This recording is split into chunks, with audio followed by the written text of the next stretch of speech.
Se lo adelantaba antes de irnos a la pausa, vamos a conversar de viva voz con Diego García Saucedo, especialista en temas laborales e integrante de la Academia Mexicana del Derecho Procesal del Trabajo. Buenos días, abogado, qué gusto tenerlo aquí.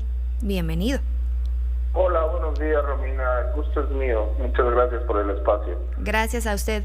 A ver, abogado, el salario mínimo, vamos a partir de esto, para el 2022, sube el 22%, de acuerdo al pacto entre los patrones, los sindicatos, el gobierno federal también.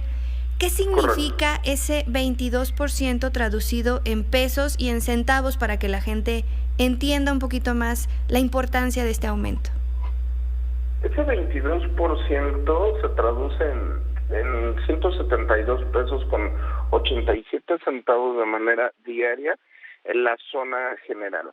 Recordemos que tenemos dos zonas, es la zona general y la zona fronteriza o la zona especial fronteriza. En ese lugar geográfico quedan 260.34. Este 22% que mencionas realmente es el 9%. Explico por qué. El resto del aumento se refiere a un producto inminente de recuperación. El resto es un aumento real, porque según las estadísticas que pone el Coneval, con este aumento del 22% en la zona general nos alcanza para un 70% de la canasta básica, mientras que en la zona fronteriza alcanza para un 112%. 70%, digamos, para esta zona donde estamos actualmente y 102% para el norte. La diferencia es bastante considerable, abogado.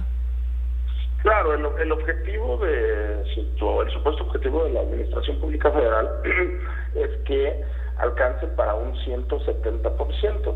Esto quiere decir que cubra las necesidades de canasta básica de una persona y el 70% de alguien más.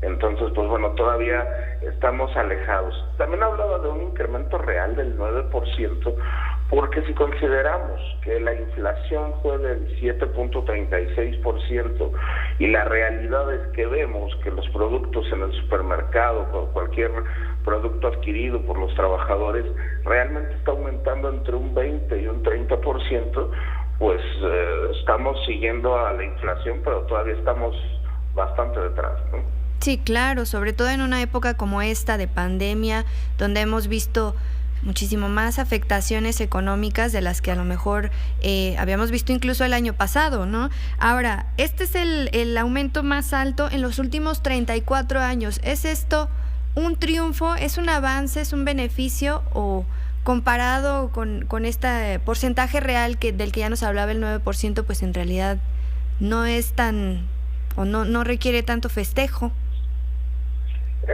Bueno, realmente en lo que estamos de acuerdo, siempre hemos estado de acuerdo todos los sectores, es que teníamos que recuperar el salario mínimo en beneficio de los trabajadores. Esto porque realmente siempre hemos tenido un salario mínimo pues paupérrimo, estamos por abajo de países, incluso actualmente, como Ecuador o Guatemala, ¿no? Pero la realidad también es que casi la gente en México no gana el salario mínimo. Se calcula que son alrededor de 6.2 millones de trabajadores los que ganan el salario mínimo. Entonces, es rescatable que haya un acuerdo tripartito, como bien lo mencionas, entre las tres cúpulas, ¿no?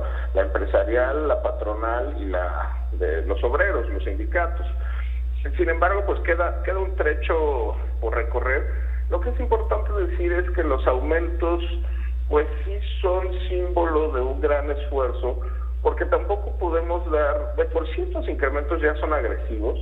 No olvidemos que el 70% del empleo formal de este país es otorgado por pequeños y microempresarios. Esto quiere decir también a aquel patrón que tiene un pequeño puestito y da trabajo y le hace el esfuerzo por ser formal, de dar trabajo a 7 personas, pues un 22% de aumento en su nómina le va a repercutir. Entonces también debemos considerar que si damos un aumento todavía más agresivo del que estamos dando, pudiéramos destruir fuentes de empleo, especialmente en el sector pequeño y micro, que su importancia es que aportan el 70% del PIB. Ese es el gran punto, ¿no? Que podríamos destruir la mayoría de las fuentes de empleo. Entonces el aumento tiene que ser paulatino. También, si me permites decirlo, por ejemplo, desde el 2016 a finales de diciembre de 2016 se crea la UMA. Esto con el fin de desindexar el salario mínimo. También hace poco acabamos de tener la determinación de la UMA, y eso es un logro en el sentido de que la UMA se separa o se crea a partir del salario mínimo, pero para que siempre esté debajo. Y el evento positivo es que eso va a ayudar a que el salario mínimo despegue, ya que no va a estar indexado a multas, a cumplimiento de obligaciones fiscales, etcétera, etcétera. Entonces podemos tener una unidad que siempre esté por debajo del salario mínimo y empezar a dar estos porcentajes agresivos. ¿Hay camino por recorrer? Sí, pero creo que estamos comenzando por el lado correcto, ¿no? ¿Estamos, abogado, en el camino para consolidar un país más justo en esta materia?